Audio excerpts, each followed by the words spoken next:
Hello friends, I welcome all of you to my channel Bank Nifty Tomorrow। दोस्तों I am certified in equity and derivatives. मैंने आपके सामने Nifty bank spot का 5 minutes time frame का chart यहाँ पे display किया हुआ है। दोस्तों कल का हमारा डिस्कशन बहुत ही क्लियर था। ये 14 एंड 50 का जोन हमने डिस्कस किया था। It was a important support zone और कहीं ना कहीं सपोर्ट जोन के ऊपर ही कल बैंक निफ्टी जो है उसने क्लोजिंग दी थी। ठीक है, तो हमारा डिस्कशन ये था कि अगर इसके नीचे अगर मार्केट कहीं गैप डाउन खुलती है तो डेफिनेटली हम पुट के बारे में सोचेंगे। एक आधे पुल बैक का वेट कर सकते हैं एंड रेजिस्टेंस कंफर्म होने के बाद हम पुट की पोजीशन में बैठ सकते हैं। नीचे के जो टारगेट्स है वो कहीं ना कहीं 48,450 तक के टारगेट्स, 450 430 का जो जोन है वहाँ तक के टारगेट्स हमने डिस्कस किए थे। और आज का जो लो लगा हुआ है दैट इज़ 48,397, मतलब 400 पकड़ लीजिएगा। ठीक है, 48,400 तक के टारगेट्स मार्केट ने हमें दे दिए। तो एक्सपायरी के दिन मार्केट अगर खुलते के साथ ही आपको अपना सेटअप दे देती है और अच्छा खासा प्रॉफिट आपको मिलता है, पूरी की पूरी रैली मिलती है, तो we should book the profit and save it for rest of the day. होता क्या है कि एक सबसे बड़ी एक गलती हमेशा लोग करते हैं, स्पेशली द बिगिनर्स। तो वो दो चीज़ें नहीं करनी है। उसमें से एक पॉइंट क्या है कि बहुत बार लोगों को लगता है कि मार्केट जब गैप डाउन खुलती है ना तो एंड स्पेशली एक्सपायरी वगैरह का दिन होता है, तो एक्सपायरी को लेके बहुत से वियर्ड कंसेप्ट लोगों के दिमाग में होते हैं एंड उनको लगता है कि अभी एक्सपायरी का दिन है, मार्केट गैप डाउन खुली है एंड गैप डाउन खुलने के बाद आज पक्का मार्केट रिकवर करेगी, क्योंकि बहुत सारे लोगों को ट्रैप किया होगा बेरिश बना के, तो ओपनिंग के बाद एकदम से मार्केट रिकवरी दे देगी।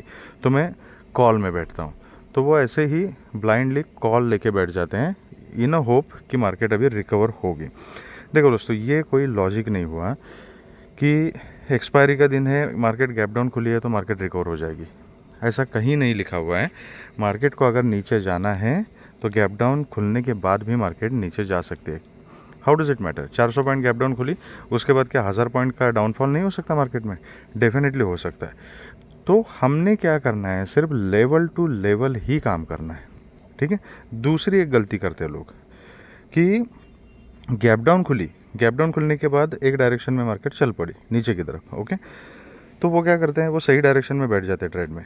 लेकिन उसके बाद एक 400-500 पॉइंट जब मार्केट नीचे आती है एंड उस रेंज में अगर कोई इम्पोर्टेंट, अगर कोई सपोर्ट जोन है, तो उनको होप्स आते हैं कि यार मार्केट पहले तो 200-250 पॉइंट गैप डाउन खुली, उसके बाद 400-500 पॉइंट की रैली दे रखी है मार्केट ने, तो अभी सेकंड हाफ में ना बहुत सारे लोगों को ट्रैप करके मार्केट जो है वो रिकवर करेगी और मुझे ज़ीरो हीरो का ट्रेड मिलेगा।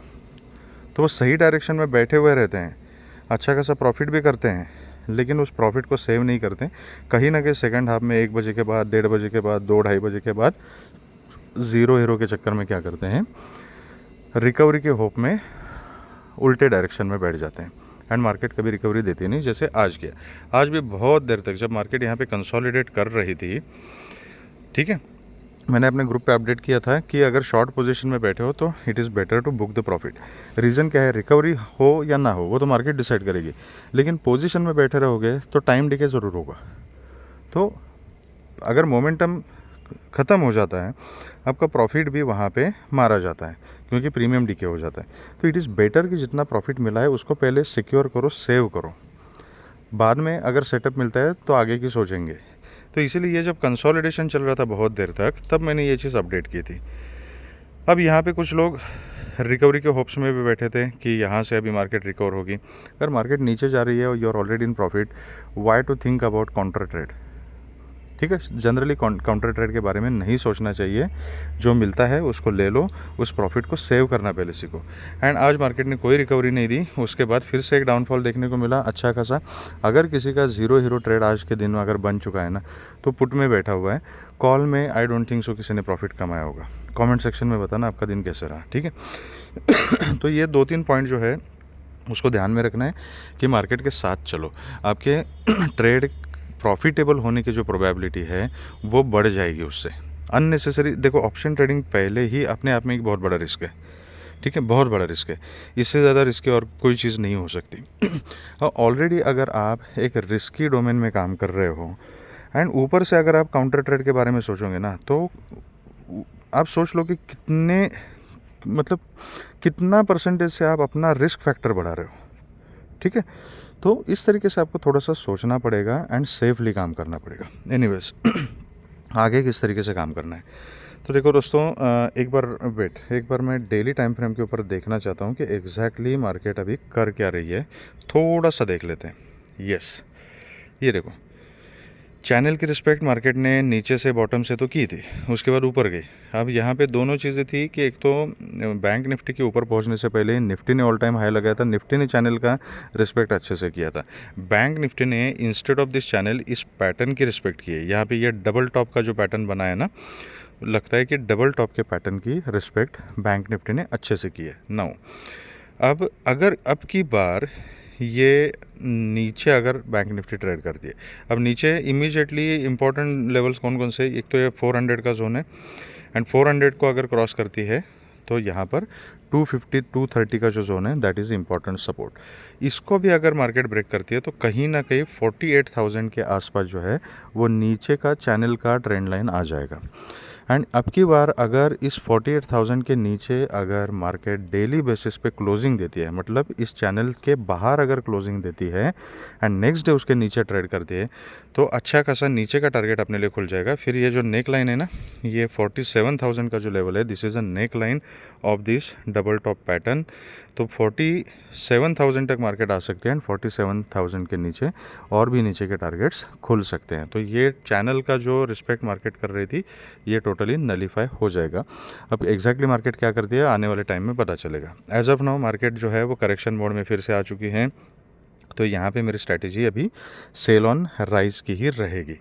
तो कल के दिन भी अगर ये 400 के नीचे मार्केट अगर निकलती है, चाहे वो फ्लैट खुल के निकले, गैप डाउन खुल के निकले, गैप अप खुल के फिर से 400 के नीचे आ जाए, मेरी स्ट्रैटेजी जो रहेगी वो सेल ऑन राइज की रहेगी। 400 के नीचे मैं पुट की पोजीशन में बैठूंगा एंड फिर स्ट्रैटेजी हम देखते हैं छोटे टाइम फ्रेम के ऊपर। ठीक है, तो इसको किस तरीके से प्ले करना है 15 मिनट चार्ट के ऊपर देखते हैं एक बार। ओके, ये देखें, तो ऊपर अभी इमीडिएट रेजिस्टेंस कौन सा है, 48,700 का जोन है। 700 के ऊपर अगर मार्केट निकलती है तो थोड़ा बहुत ऊपर सबसे पहले फिर 850 तक जा सकते हैं एंड फिर 49,000 तक के लेवल तक जा सकती है। यहाँ पर अगर कॉल की पोजीशन लेनी है तो बहुत ही सोच समझ के लेनी है, बहुत ही स्ट्रिक्ट डिसिप्लिन के साथ आपको ये प्ले करना पड़ेगा। जब तक मार्केट 48,700 के नीचे है तब तक मेरी स्ट्रैटेजी सेल ऑन राइज की रहेगी। अगर फ्लैट कॉल के ऊपर जाती है तो 700 के आसपास रिजेक्शन देख के मैं यहाँ पे शॉर्ट साइड की पोजीशन लेना प्रेफर करूँगा। 400 तक के इनिशियल टारगेट रहेंगे, 400 के नीचे फिर 250 एंड 47,000 तक के टारगेट्स हमें नीचे की तरफ मिल सकते हैं। फ्लैट कॉल के नीचे आती है सीधा 400 के आसपास मैं देखूंगा। यहाँ पर अगर कंसोलिडेट करती है तो इस बीच में मैं कोई ट्रेड करना प्रेफर नहीं करूँगा। 400 के नीचे पुट एंड 700 के ऊपर कॉल। अगर कॉल की जहाँ तक बात आती है, अगर कन्विंसिंग पैटर्न दिखाई भी देता है तो I will trade a call with only 10% quantity. Put में मैं थोड़ा सा 20-25% क्वांटिटी में ट्रेड कर सकता हूँ। ठीक है, क्योंकि सेलिंग प्रेशर है, वीकनेस है चार्ट में, तो नीचे के ट्रेड में एक मोमेंटम बनने की प्रोबेबिलिटी ज़्यादा दिख रही है। ओके, गैप अप खुलती है कहीं ना कहीं 700 के आसपास, रिजेक्शन लेती है, I am interested in put. अगर यहाँ पे स्टॉप लॉस हिट हो जाता है और 700 के ऊपर अगर निकलती है एंड कन्विंसिंग पैटर्न वहाँ पे दिखता है तो छोटी सी क्वांटिटी में मैं कॉल का ट्रेड ले लूँगा। ऊपर के लेवल्स मैंने आपको बता दिया। ठीक, तो this will be our setup for bank Nifty. अब इम्पॉर्टेंट है कल का दिन निफ्टी के लिए, क्योंकि निफ्टी की कल मंथली एक्सपायरी है। ठीक है, तो अभी निफ्टी का मैं एक बार फिर से डेली चार्ट देखना चाहता हूँ कि एग्जैक्टली निफ्टी कर क्या रही है। देखो, मैंने थोड़ी देर पहले आपको बताया था ना कि बैंक निफ्टी ने डबल टॉप बनाया, तो कहीं ना कहीं यहाँ से अभी जो निफ्टी की कैंडल बनी है ना, इसी जोन से कहीं ना कहीं बैंक निफ्टी ने रिजेक्शन ले लिया। वेराज निफ्टी जो है वो पहले से ही थोड़ा सा लीड कर रही थी, बैंक निफ्टी के आगे आगे भाग रही थी, तो इसने चैनल के ऊपर तक जाके टच किया एंड एग्जैक्टली इसी लेवल से मार्केट ने क्या किया, चैनल के रिस्पेक्ट करते हुए रिजेक्शन ले लिया। ठीक है, अब इम्पॉर्टेंट क्या है कि ये कैंडल जो है आज की, उसका अगर लो ब्रेक हो जाता है तो इसका लो है 22,685। ठीक है, 680 का जो जोन है ना, याद रखिए 670 680 का जो जोन है that is very important zone. अगर इसके नीचे निफ्टी अगर ट्रेड करती है तो फिर क्या हो जाएगा, आने वाले टाइम में नीचे के टारगेट जो है वो खुल जाएंगे। अभी काम किस तरीके से करना है वो हम देखते हैं। ये देखो, निफ्टी में भी हमारा सेम सेटअप था। ये पीडीसी का लेवल था, इट वाज सपोर्ट जोन। इसके नीचे गैप डाउन ओपनिंग, उसके बाद थोड़ा सा एक पुल बैक दिखाया एंड 830 के जोन से रिजेक्शन लेके निफ्टी नीचे आ गई एंड 700 तक के टारगेट जो है वो हमें निफ्टी ने हाथों हाथ दे दिए थे। उसके बाद फिर से एक पुल बैक दिखाया एंड फिर से एक नीचे का मोमेंटम। तो अगर किसी ने पुट के साइड में अगर ट्रेड लिया होगा तो अच्छा खासा प्रॉफिट मिल चुका होगा। अब कल एक्सपायरी है, कल किस तरीके से काम करना है। जब तक ये 830 850 का जोन निफ्टी क्रॉस नहीं करती तब तक इसमें स्ट्रांगनेस नहीं आएगी। तो कॉल की पोजीशन में ये 850 जोन के ऊपर ही सोचूंगा। तब तक मेरा जो सेटअप रहेगा वो सेल ऑन राइज ही रहेगा। सबसे पहला रेजिस्टेंस आता है यहाँ पे 780 से लेके 830। ये पूरा जो जोन है ना, this is all resistance zone, ठीक है। तो अगर फ्लैट खुल के मार्केट ऊपर जाती है, किसी को स्कैल्पिंग ट्रेड लेना है 70-80 पॉइंट के लिए, तो अपने सेटअप के हिसाब से आप ले सकते हो। यहाँ पे सपोर्ट अगर कंफर्म होता है एंड इफ़ यू फील कि सेटअप परफेक्ट है तो आप ले सकते हो। मैं पर्सनली इसको अवॉइड करूँगा थोड़ा सा। अगर फ्लैट खुल के वगैरह एकदम से ऊपर जाती है, थोड़ा सा गैप अप खुलती है, तो ये 780 850 ये जो 70 पॉइंट्स का जो जोन है ना, इस जोन में कहीं पर भी मार्केट मुझे मिलती है और वहाँ से रिजेक्शन लेती है तो मैं पुट का ही प्लान करूँगा। अगर 850 के ऊपर निकल जाती है तभी मैं कॉल के बारे में सोचूंगा। अगर फ्लैट खुलती है यहाँ कंसोलिडेट करके, अगर ये 680 के जोन को अगर ब्रेक करती है तो फिर 640 630 का जोन, उसके बाद 600, देन 570 एंड 530 तक के टारगेट्स भी नीचे की तरफ मिल सकते हैं। अगर गैप डाउन खुलती है, डेफिनेटली पीडीसी का जो लेवल है वो एक रेजिस्टेंस का काम कर सकता है। एक पुल बैक का हम वेट कर सकते हैं एंड रेजिस्टेंस कंफर्म होने के बाद वहाँ पर मैं शॉर्ट साइड का ट्रेड लेने में इंटरेस्टेड रहूँगा। तो setup is very simple. Specific level मैंने दोनों इंडेक्स में आपको बता दिए हैं। जब तक वो लेवल क्रॉस नहीं होते तब तक सेटअप मेरा जो रहेगा वो सेल ऑन राइज का ही रहेगा। जो सेफ ट्रेडर्स हैं वो कल नेक्स्ट एक्सपायरी में काम कर सकते हैं। अगर मार्केट को कल ऊपर ही जाना है और फिर से रिकवरी दिखानी है तो दिखाने दीजिएगा, हम लेवल टू लेवल ही काम करेंगे। Just trust your chart, trust your level. Pattern किस टाइप का बन रहा है वो देखो मार्केट में। And when you see a confirm pattern chart में, लेवल्स आपके जो इम्पोर्टेंट मार्कर लेवल्स है वो लेवल्स अगर उसके ऊपर अगर मार्केट सस्टेन कर रही है तो अपने आप पता चल जाएगा कि मार्केट डायरेक्शन चेंज कर रही है। तो वहाँ पर आप 10-15% क्वांटिटी में ट्रेड कर सकते हो। लेकिन जब तक कंफर्मेशन नहीं होता तब तक just for the sake of trading ऐसी कोई अंधाधुंध ट्रेड मत लेना, क्योंकि उसमें क्या है, ट्रैप होने की पॉसिबिलिटी होती है, अच्छा खासा लॉस होने की पॉसिबिलिटी होती है। तो ये थोड़ा सा केयरफुली इन सब चीज़ों को देखते रहो। Be discipline, maintain stop loss and confirm setup पे ट्रेड कीजिएगा। मार्केट कुछ ना कुछ डेफिनेटली दे देगी। अगर आपको वीडियो पसंद आया है तो please hit the like button, subscribe the channel and share the video with the maximum people. Thank you very much friends and all the very best.